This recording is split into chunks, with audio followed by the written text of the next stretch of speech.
The Grand Council chamber of the Chrysanthian Empire gleamed with opulence, its crystal dome capturing the light of 3 suns and scattering it across the assembled dignitaries. High Admiral Vexilon stood before the Sovereign Council, his 6-limbed frame rigid with practiced military discipline, as he presented the holographic display of a small blue-green planet. Earth, he announced, the word falling from his mandibles with dismissive ease. A Class 3 developing world at the edge of the Orion Spiral, technologically primitive by our standards, yet rich in resources and strategically positioned. Emperor Chrysos leaned forward on his crystalline throne, his compound eyes reflecting the holographic image. Their military capabilities. Negligible, Your Eminence, Vexilon replied, mandibles clicking with confident amusement. Mostly confined to their own planet and immediate orbital space. Their ships are slow, unshielded, and use primitive chemical propulsion. Their weapons are rudimentary, kinetic, and basic nuclear. They have achieved limited colonization of their own moon and the neighboring red planet, but nothing that could withstand even our lightest corvettes. The Emperor's chief strategist, Zilara, moved closer to the hologram. Her iridescent scales caught the light as she circled the projection, and yet they have survived 3 centuries since achieving spaceflight. Curious for such a supposedly primitive species. Isolation has been their protection. Vexilon dismissed her concern with a wave of his upper limb. They're positioned away from the major trade routes. Until recently, no empire considered them worth the effort of conquest. Zilara's vertical pupils narrowed. And what has changed? Resources, the science minister interjected, stepping forward with his own data display. Recent surveys indicate Earth possesses abundant reserves of rare elements we need for our new quantum drives.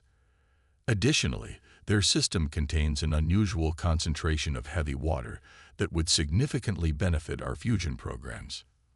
The Emperor chittered thoughtfully, a sound that silenced the entire chamber. The diplomatic approach first, as always. Offer them protectorate status within the empire. Standard terms. And when they refuse, asked Vexilon, already knowing the answer. Then you may proceed with annexation, Emperor Chrysos declared. A swift demonstration of power should be sufficient. These humans have never encountered a superior civilization. They will submit quickly when faced with our technological advantages. The council chamber erupted in approving clicks and chirps. None questioned the outcome. The Chrysanthian Empire had absorbed hundreds of worlds over its 5,000-year history.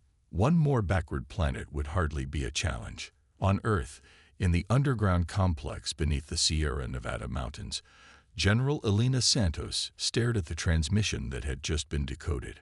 Her dark eyes narrowed as she read the message again. They're not even bothering to hide their intentions, she muttered to the assembled Joint Chiefs of Staff. This diplomatic proposal is nothing but a demand for surrender. Admiral James Chen nodded grimly. The arrogance is almost refreshing. At least they're obvious about their intentions. The Chrysanthian transmission had been intercepted 3 days earlier by one of Earth's deep space listening posts, officially designated as weather satellites, but actually part of Project Oracle, humanity's early warning system. The message was addressed to Earth's ruling council and outlined terms for Earth to become a protected territory of the Chrysanthian Empire. The terms were clear. Surrender all military assets, provide unrestricted access to Earth's resources, and accept Chrysanthian advisors to oversee the transition. How long until their fleet arrives? Asked the chairman of the Joint Chiefs. Based on their current velocity, 9 days, replied the head of strategic intelligence, a slight woman with prematurely gray hair. They're not even trying to conceal their approach. 7 capital ships, approximately 20 support vessels. Standard conquest formation, according to our intelligence on their previous annexations. They think this is going to be easy, Santos said, her voice hardening. They have no idea what they're walking into. For 30 years, Earth had known this day would come. The first contact with alien intelligence hadn't been a diplomatic exchange or a peaceful meeting of civilizations. It had been the discovery of a damaged scout ship from another conquest fleet, not Chrysanthian, that had crashed in the Arctic Circle. The ship's database had revealed a galaxy teeming with advanced civilizations, many of them expansionist empires that viewed less advanced worlds as nothing more than resources to be exploited. Earth's governments had made the unprecedented decision to keep this discovery secret from the general population. Instead, they had channeled enormous resources into a covert technological leap forward, reverse engineering the alien technology, while maintaining the appearance of normal, gradual development. "Are the Tempest platforms ready?" Santos asked, turning to Dr. Hiroshi Nakamura, the civilian head of Earth Defense Technologies. "All 36 platforms are in position and operational," Nakamura confirmed, his fingers dancing across his tablet. "The gravitic distortion fields have been tested at 98% efficiency. The kinetic accelerators are fully charged. Response time from standby to full operational capability is 47 seconds. "And the fleet?" Admiral Chen answered this one. "All ships are at combat readiness. They're positioned in the shadow zones where the Chrysanthians won't detect them until it's too late. The Prometheus is in lunar orbit, and the Hermes squadron is deployed to the asteroid belt as planned." Santos nodded, a grim satisfaction settling over her features. "And Project Aegis? The planetary shield can sustain full coverage for 72 hours before requiring recharge," Nakamura said. "Though I must emphasize, General, that's only in theory. We've never tested it against weapons of the caliber these ships likely carry." "Let's hope we won't have to," Santos replied. "Our objective is to neutralize their fleet before they can launch a planetary assault." The chairman of the Joint Chiefs looked around the table. "Are we ready to brief the Security Council and the President?" Santos straightened. "Yes, sir. Operation Thunderbolt is ready for authorization." As they prepared to leave the command center, Admiral Chen fell in step beside Santos. "You've been preparing for this moment for what, 15 years? 20, Santos corrected him. "Ever since I was assigned to the Oracle project. I always knew they'd come eventually. Civilizations like the Chrysanthians can't help themselves. Expansion is in their nature." "You don't sound worried."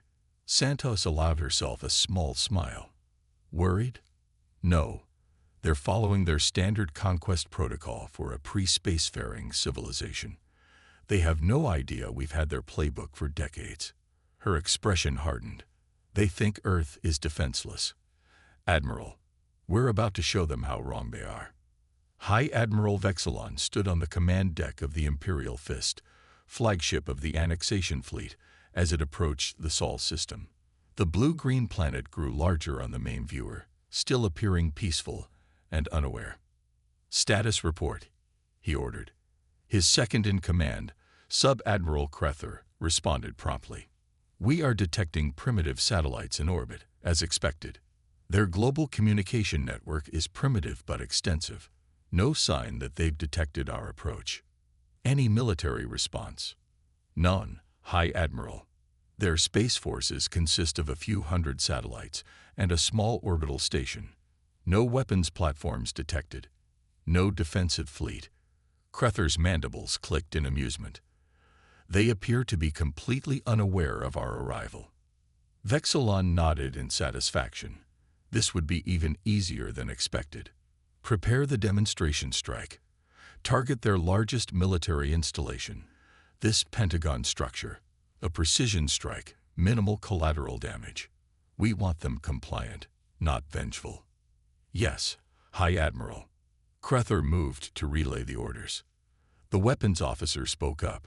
"High Admiral, targeting systems are ready. Awaiting your command." Vexilon raised a limb to give the order when the sensor officer suddenly chittered in alarm. "Energy spike. Massive energy spike from the planet's moon." "What?" Vexilon turned sharply. "Show me." The holographic display shifted, showing Earth's moon. A massive pulse of energy was building on its far side, the side that had been hidden from their sensors during their approach. "Impossible," Vexilon breathed. "They're pre-spacefaring. They shouldn't have." He never finished the sentence. A blinding beam of concentrated energy erupted from the lunar surface, striking the Imperial Fist's forward shields with devastating force. The entire ship shuddered under the impact. Shields at 60%.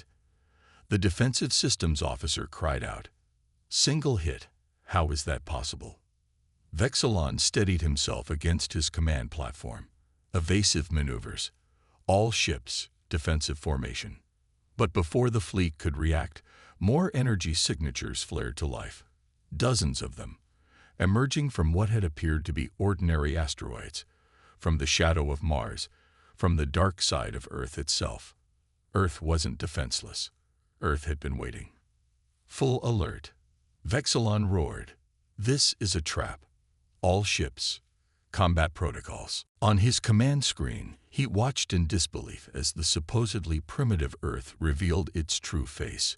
A heavily armed, technologically advanced fortress world that had concealed its capabilities until the perfect moment. The Chrysanthian fleet had expected an easy conquest. Instead, they found themselves surrounded by a deadly web of advanced weapons platforms and warships that seemed to materialize from nowhere. And on Earth, in the command center beneath the mountains, General Santos gave the order that would change the course of galactic history.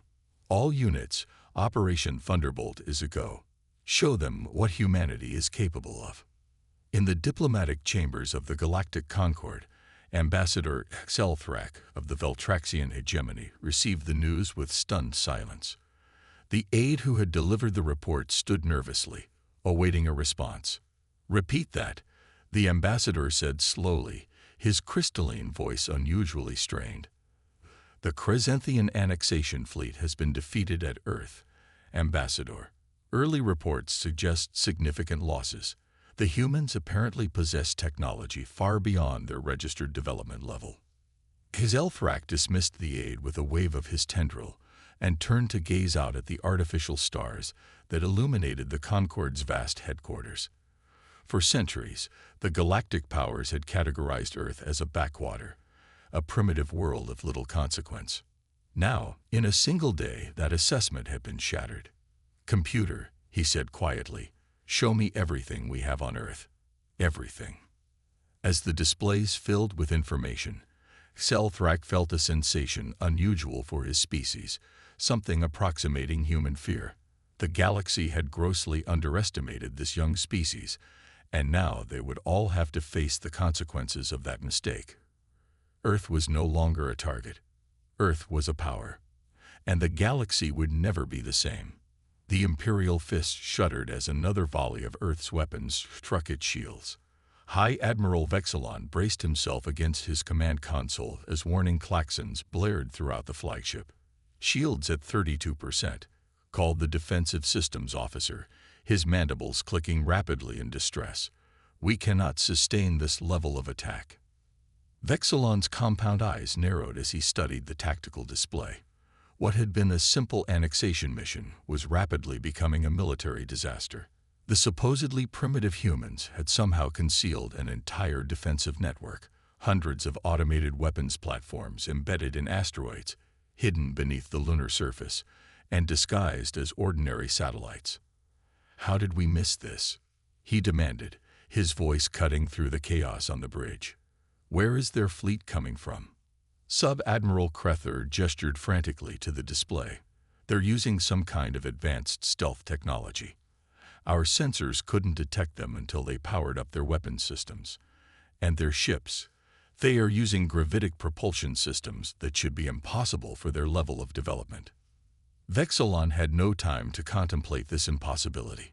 A massive energy surge registered on the tactical display as Earth's largest warship emerged from behind their moon, its smooth, dark hull absorbing rather than reflecting sensor scans.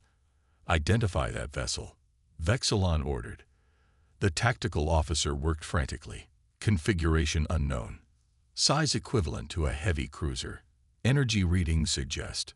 Admiral, they're using compressed spatial technology for their power core. That's at least 3 generations beyond their registered technological level. Before Vexilon could respond, the Earth vessel fired. The beam wasn't energy-based like most advanced weapons. It was something else entirely. A rippling distortion in space itself that tore through the shields of the Chrysanthian support ship Claw of Dominion, as if they weren't there. The support ship broke apart in seconds, its hull shredded by forces Vexilon couldn't comprehend. All ships, evasive pattern Omega. Vexilon commanded, focus fire on that Earth vessel. But it was too late for an organized response.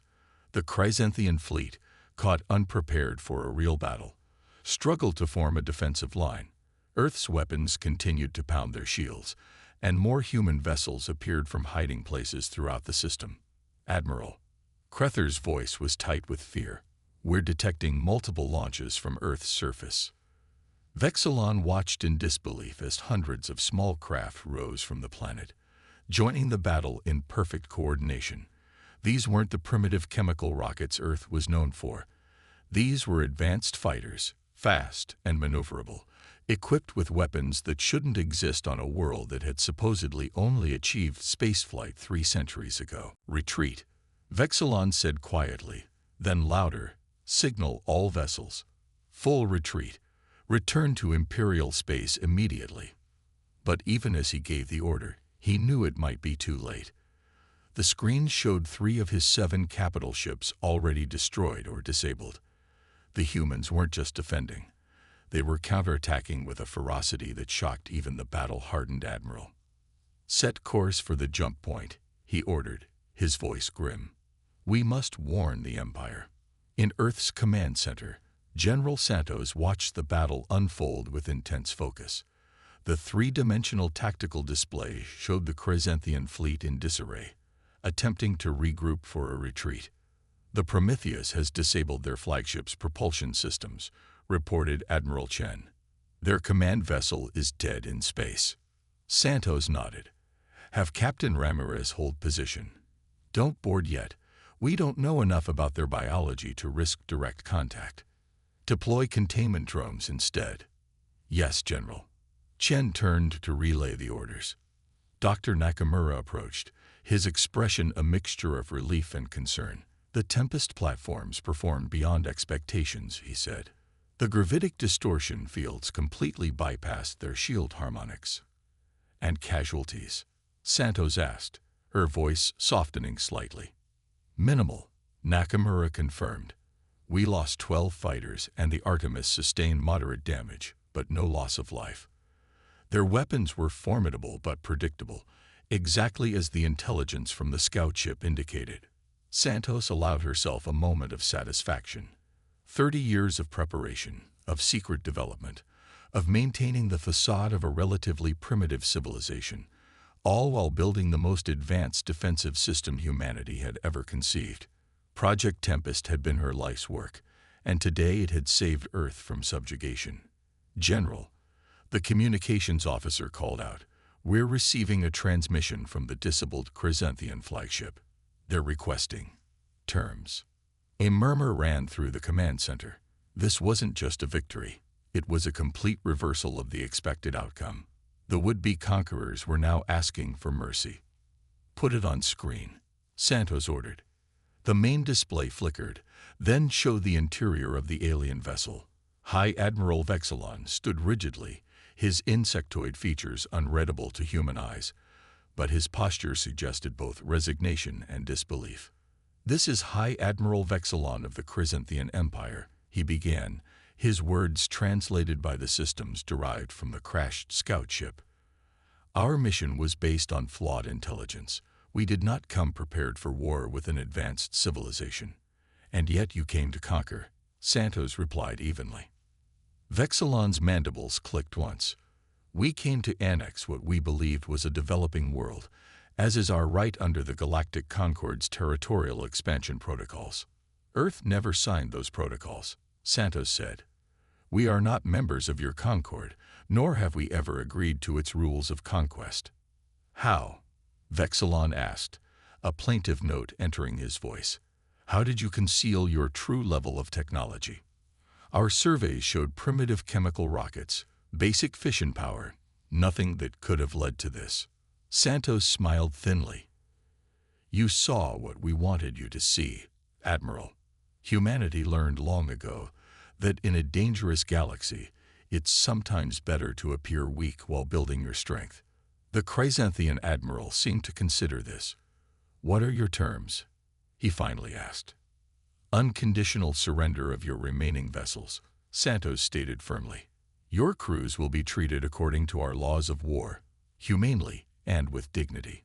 Once diplomatic channels are established with your government, we can discuss their return. And my empire, what demands will you make of the Chrysanthian throne? Santos leaned forward slightly. That's a discussion for another day, Admiral. For now, power down your weapons and prepare to be boarded. After the transmission ended, Admiral Chen moved to Santos' side. You know this isn't over, he said quietly. The Chrysanthians won't accept defeat. Their empire spans hundreds of worlds. They'll send a larger fleet next time. I'm counting on it, Santos replied, her expression hardening. But first, they'll talk. They'll try to understand what happened here. And while they're talking, we'll be implementing Phase 2. Chen's eyebrows rose. The Council authorized Phase 2. Unanimously, Santos confirmed. Operation Stormfront begins today. Admiral Zhao is already preparing the fleet. Chen whispered, My God, we're really going to do it. We are, Santos said firmly. For too long, Earth has hidden its light. We've developed in secret, constrained by the fear of discovery. But that ends today. She turned to face the command staff, raising her voice. Today, we stop hiding. Today, we show the galaxy who we really are. 3 days after the battle, the news broke across Earth. Government leaders around the world made simultaneous announcements, revealing the truth that had been hidden for decades. Humanity was not alone in the universe, and Earth had just defeated an alien invasion force. The initial shock gave way to a complex mixture of emotions: fear, pride, anger at having been kept in the dark, and a newfound sense of unity. Old conflicts and rivalries suddenly seemed petty in the face of a vast, often hostile galaxy. In New York, United Nations Secretary-General Okonkwo addressed the General Assembly, now transformed into the nucleus of Earth's unified government. For 30 years, he declared, his deep voice resonating through the chamber, the nations of Earth have worked together in secret, developing technologies derived from a crashed alien vessel. We kept this knowledge hidden not out of malice, but out of necessity, to protect our world until we were ready to defend ourselves. The assembly hall was silent, every delegate absorbing the magnitude of what they were hearing. That day has come, Okonkwo continued. 3 days ago, an alien fleet entered our solar system with the intention of conquering Earth. They expected to find a primitive world, easy to subjugate. Instead, they encountered humanity's combined technological might, a defense network decades in the making, designed to protect all people of Earth regardless of nationality or belief. Screens around the assembly. For a moment, something like understanding passed between them. 2 military officers from vastly different worlds, each doing their duty. What happens now? Crethor finally asked. Ramirez gestured toward the corridor. Now you show me your ship, and we begin the long process of learning about each other. Like it or not, Sub-Admiral, our civilizations are going to have to find a way to coexist. As they moved deeper into the alien vessel, Ramirez thought about what was happening simultaneously throughout the solar system. Earth ships were securing the disabled Chrysanthian vessels. Scientists were poring over alien technology. And most importantly, the Hermes squadron was already deploying the first phase of Operation Stormfront, faster-than-light communication relays that would extend Earth's sensory reach far beyond the solar system. Earth wasn't just defending itself anymore. Earth was expanding. In the Chrysanthian throne room, Emperor Chrysos received the news of the fleet's defeat with cold fury. His chitinous exoskeleton seemed to vibrate with rage as the messenger finished his report. Impossible, the Emperor hissed. High Admiral Vexilon had 7 capital ships. The humans are primitives. The intelligence was wrong, Your Eminence. The messenger said, prostrating himself before the throne. The humans have technology comparable to our own, perhaps even more advanced in some areas. And they have allies. This final piece of information caught the Emperor's attention. Allies? What allies? The wreckage analysis indicates some of their weapons systems bear similarities to our Kosian design principles, and their gravitational manipulation technology resembles that of the Methuselah Collective. The Emperor's compound eyes narrowed. The Arcosians are extinct. The Collective is in isolation beyond the Cygnus Void. What game is this? We don't know, Eminence, but the evidence suggests the humans have had contact with multiple advanced civilizations. They may have been preparing for this encounter for longer than we realized. Chrysos rose from his throne, towering over the messenger. Prepare the Grand Fleet, he ordered. Every available ship. We will crush this human insolence with overwhelming force. The messenger hesitated. Eminence, the Strategic Council advises caution. If the humans truly have Arcosian technology. The Strategic Council does not rule the Empire. Chrysos thundered. I do. And I will not allow a race of barely spacefaring mammals to humiliate us before the galaxy. As the messenger scurried away to relay the Emperor's commands, Solara, the chief strategist, emerged from the shadows where she had been observing. My Emperor, she said softly, there is something else you should know about the humans. Chrysos turned his rage toward her. Speak. Our deep space monitoring stations have detected unusual activity in the human system. They appear to be deploying some kind of network, communication relays, perhaps, or sensor platforms. To what end? Zilara's vertical pupils contracted. They're expanding outward, Your Eminence, rapidly. If the pattern continues, they will have established a presence in nearby star systems within days. For the first time, a flicker of uncertainty crossed the Emperor's features. They cannot move that quickly. Not without. They have jump drive technology, Zilara confirmed. And they're using it aggressively. The Emperor sank back onto his throne, his rage momentarily replaced by a dawning realization. The humans weren't just defending their world. They were launching their own expansion. The Predator had become prey.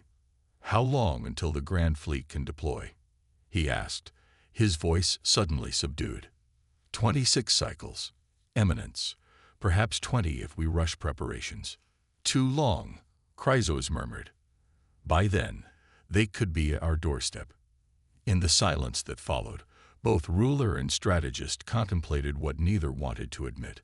The balance of power was shifting, and the Chrysanthian Empire might never be the same again. The Galactic Concord's Grand Assembly Hall had never been so crowded. Representatives from over 300 civilizations packed the tiered seating, their diverse forms, from crystalline entities to gaseous beings contained in specialized environmental suits, all focused on the central podium. The emergency session had been called with unprecedented urgency, bypassing the normal protocols that usually delayed such gatherings for months. The cause of this extraordinary meeting stood at the center of attention, the first official human delegation to the Concord. Led by Ambassador Sophia Okafor, the 5-person team stood with disciplined poise, seemingly unintimidated by the amalgamation of alien life forms surrounding them. High Chancellor Exiv Edeline of the Concord brought his gelatinous form to full height, his translucent body pulsing with bioluminescent patterns that signified formal address. This emergency session of the Galactic Concord is now in session. His words were transmitted directly to the neural translators of all present. We face an unprecedented situation. The human civilization of Earth, previously classified as a Class 3 developing world, has demonstrated technological capabilities far beyond their registered status. They have defeated a Chrysanthian annexation fleet and have since established presence in 27 star systems in less than a standard month. A murmur rippled through the assembly, various species expressing alarm in their own unique ways. Furthermore, the Chancellor continued, they have submitted a formal application for recognition as a sovereign stellar nation, with territorial claims that overlap with several established powers, including the Chrysanthian Empire. From the Chrysanthian delegation, a harsh chittering sound erupted. Emperor Chrysos himself had come, abandoning protocol that usually kept heads of state away from such gatherings. He rose to his full height, mandibles clicking furiously. "This is outrageous," he declared. "These humans used deception and trickery, hiding their true capabilities while they developed weapons of war. They are a threat to galactic stability." Ambassador Okafor remained impassive, waiting for her turn to speak. When the Chancellor acknowledged her, she stepped forward with measured confidence. "Distinguished representatives of the Concord," she began, her voice clear and strong. "Earth did not choose secrecy out of malice or deception. We chose it out of necessity." She gestured toward the Chrysanthian Emperor. "The very reaction we see today is why. Had we announced ourselves to the galaxy upon discovering the wider community of civilizations, would we have been welcomed as equals? Or would we have been seen as resources to be exploited, a primitive world to be guided under the protection of a stronger power?"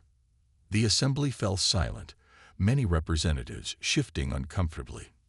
30 years ago, Earth discovered a crashed warship in our Arctic region. Okafor continued. Its database revealed a disturbing truth, that many established powers consider it their right to absorb developing worlds into their spheres of influence, with or without consent. The ship belonged to an annexation fleet, much like the one the Chrysanthian Empire sent to claim Earth. She paused, letting the implications settle. "We made a choice then. We would develop in secret, building our strength while presenting a facade of primitive technology to any watching eyes.